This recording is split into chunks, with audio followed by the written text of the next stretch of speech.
welcome back to Fighting Back here on WTBQ. I'm Dan Travis. Looking at an article here by John Byrne talking about the House of Representatives has reduced their work week to 2.5 days per week. Now, that wouldn't be so bad if they also reduced their pay, because I firmly believe that, like the founders, I firmly believe that their job could be done in 1 to 2 days a year. Now, of course, they've turned it into a full-time gig, and they're milking us for everything it's worth. Cars, planes, anything you can imagine, they throw on the taxpayers' back, and we don't do much about it. So they continue to do it. So now, not only have they loaded up their compensation plan with all kinds of crazy fringe benefits, enormous health care plans, basically retirement for life. These guys now have run out of bonus things to throw into their compensation package. So now the only thing to do to continue to screw the taxpayer of the United States is to just work less days a week. And it's interesting because, it says here in the article, House Majority Leader Steny Hoyer, who's a Democrat from Maryland, promised after the Democrats won the House in 2006 and then after Obama's election this year that the House would hold longer work weeks. Very interesting. Unfortunately, though, they start now at 6:30 p.m. 6:30 p.m. on Tuesday, and they adjourn before sunset on Thursday. That doesn't even sound like, well, that's not even really 2.5 days. Depends how late they work after 6:30. I can't imagine it would be very long. But this in this current economic climate, with all the absolute distrust of government, dare I say hate of government right now, they are going to reduce their workload while millions of Americans are unemployed, while even the ones who are working have a hell of a time paying the bills. They cut their work week back to 2.5 days a week. Same compensation plan. They get paid just the same. Whole lot of time for golf now. I think the only way we're ever going to recover our investment here in these politicians is if a handful of them turn into pro golfers and we just take all their winnings. I think that's the only way to do it. They'd have to be pretty good.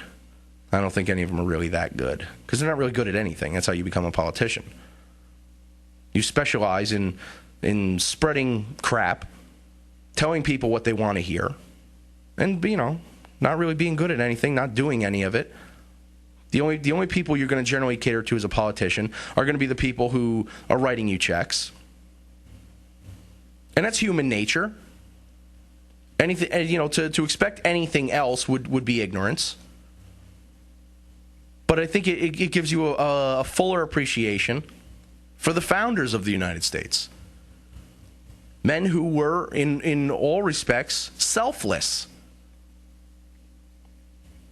They had imagine the opportunity to be the very first group of politicians for a new country.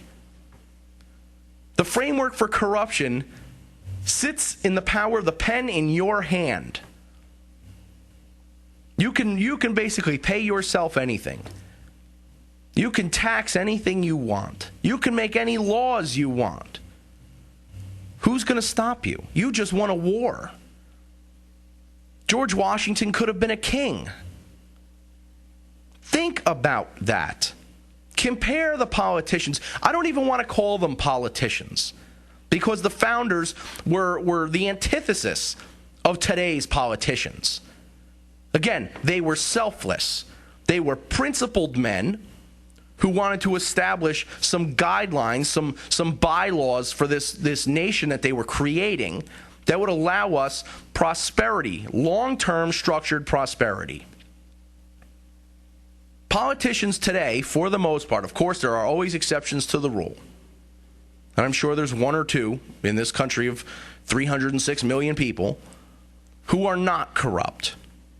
They're also probably the same people who every time they present a bill on the floor, it gets shelved. Because there's no room for corruption in the bill. These are the people today that run the show.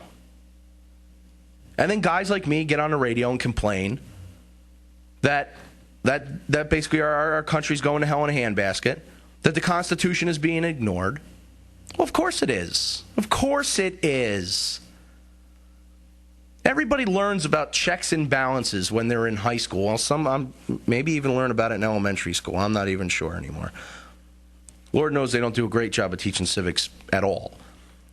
But I remember learning about checks and balances in public school somewhere along the line.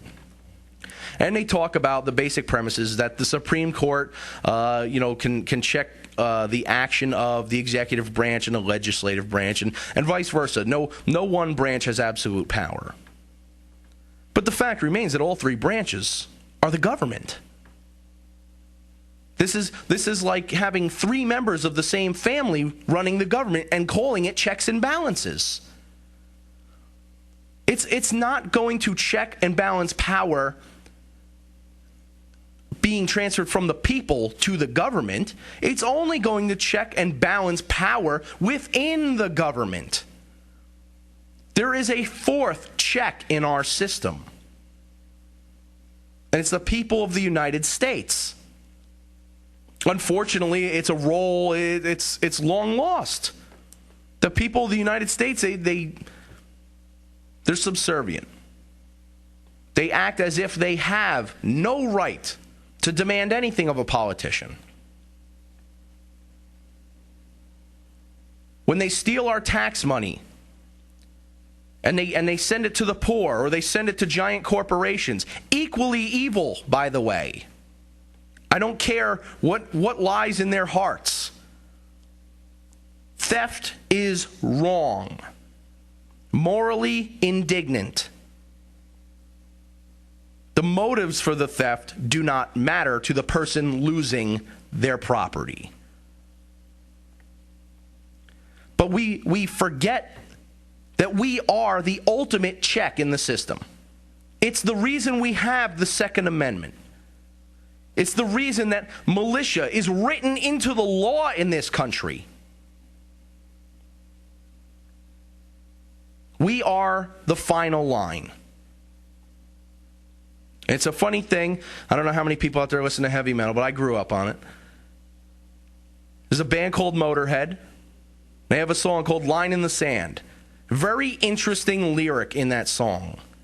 I see the line in the sand, time to find out who I am. Well, we're all about to find out who we are. For any of us who have cared long enough to draw a line in the sand. I think there's many of us out there who could care. We don't have a line. Because we're just little people, and they're the government. What are we going to do? They have tanks and bombers and machine guns. What are we going to do? Same damn thing we did in 1776. That's always an option. I don't think we're there yet. But I would sure like to see something between lying on our backs, waiting for the government to step on our heads, and a revolution. There's got to be something in between the two. How about a tax revolt? Starve them out. A government embargo. They can't do a whole lot without our money. Remember that. We are the fuel that the government runs on. They're a parasite. They need our host bodies in order to survive. In order to maintain their power, they need us. We'll survive just fine without them. Who comprises the government? We do. They're just more people. We've always got more. We can always put more people in power. But they've only got one population.